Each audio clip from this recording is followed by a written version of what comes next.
James and Emily had always been the couple others admired, the kind of pair people pointed to at gatherings and said, "That's what I want one day."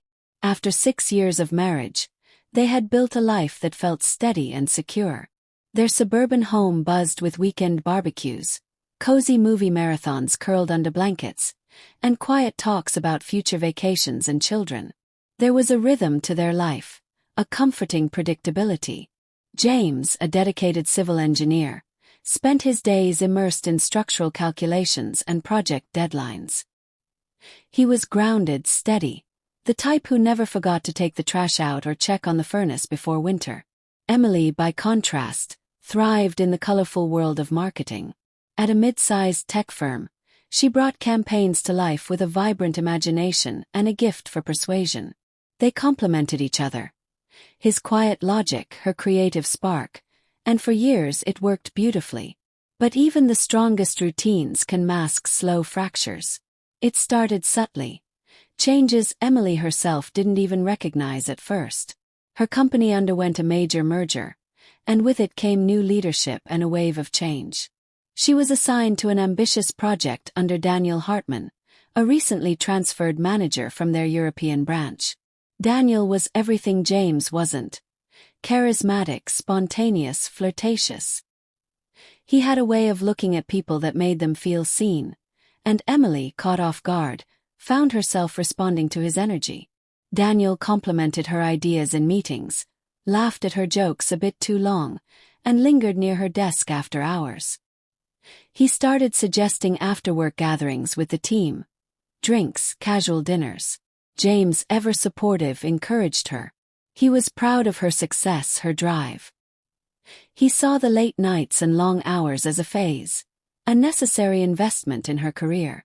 But the texts started coming later. Another strategy session, she'd write at 8 p.m., followed by an apologetic emoji. "Don't wait up."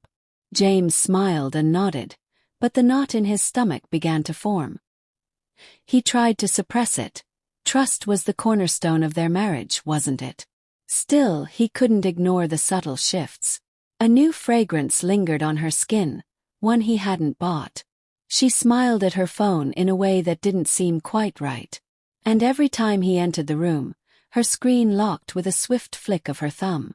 One night, while Emily was in the shower, her phone lit up on the nightstand. James hadn't planned to look, but the message was impossible to miss. "Daniel can't stop thinking about today." James froze. The words stared back at him, searing into his chest. When Emily emerged, towel wrapped around her hair, he asked casually, "Hey, who's Daniel?" She answered too quickly. "My boss." "Why?" "No reason," he replied, forcing a smile. But he knew. Something had changed. Something had broken. At the office, Daniel's attention intensified. He praised her ideas in front of higher-ups, sat too close during meetings, and on late nights when the office had gone quiet, he let his fingers brush against hers accidentally. "You're amazing," he whispered once, his gaze steady. Emily laughed, deflecting, but she didn't pull away. When Daniel invited her to a client dinner, she told James it was mandatory. He believed her. She dressed carefully that night. A bit more perfume, a bit more lipstick, and James told her she looked beautiful, though her eyes didn't meet his. Over candlelight and red wine, conversation with Daniel drifted far from quarterly projections. He told her about his divorce, his regrets, how lonely leadership could be. "I wish I'd met someone like you sooner," he said, his foot brushing hers beneath the table. She didn't move. Back home, James felt her slipping. He tried to pull her closer, booked concert tickets to her favorite band, cooked her comfort meals. But her affection had cooled. Her touch felt rehearsed. Her laughter didn't reach her eyes.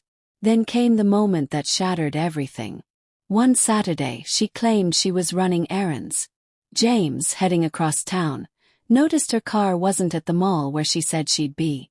On a hunch, he drove past the Riverside Suites, an upscale hotel they had stayed at once for their anniversary. And there it was, her car, parked out front. He didn't call right away. He sat in his car, heart pounding, staring at the hotel doors. An hour later she emerged. Hair slightly tousled, blouse rumpled. Daniel walked beside her, his hand lingering on the small of her back with practiced familiarity. She laughed at something he said. James felt something inside him tear. That night, he sat alone in the kitchen, the printed photo of what he'd seen lying on the table like a final verdict. When Emily walked in, humming softly, her keys still in her hand, he didn't yell. "Explain," he said, voice low, thick with heartbreak. Her face crumpled. The lies, the justifications, they unraveled at once. She sobbed, confessing. The long nights, the emotional blur, the way she never meant for it to go that far. "I still love you," she whispered. It didn't mean anything, but it meant everything. Some betrayals can't be swept away by love alone. The next morning, James packed a duffel bag and left. He moved into a small, cold apartment downtown, where the silence was louder than any argument they'd ever had. Emily tried to undo it. He called. She cried. She stood outside his door, rain soaking her coat, begging for a second chance. But James couldn't unsee what he'd seen. Couldn't unknow what he knew. Daniel was transferred months later. His flirtation redirected toward someone new. Emily's workplace became a cage of whispers and side glances. Her performance slipped. One critical mistake, a misfired campaign email, led to her dismissal. Time passed. One rainy afternoon, James sat in a quiet cafe, the final divorce papers lying unsigned in front of him. His sister had told him Emily had moved to another city. Fresh start. He stared out the window as rain streamed down the glass, smearing the world into shades of gray. He wondered if she ever looked back. If the memory of what they had haunted her the way it sometimes still haunted him. Their love had once been a fortress. Sturdy, sure. Now it was ash. Some endings don't come with fireworks or slammed doors. Some end in silence, and the quiet realization that love, once broken, doesn't always come back.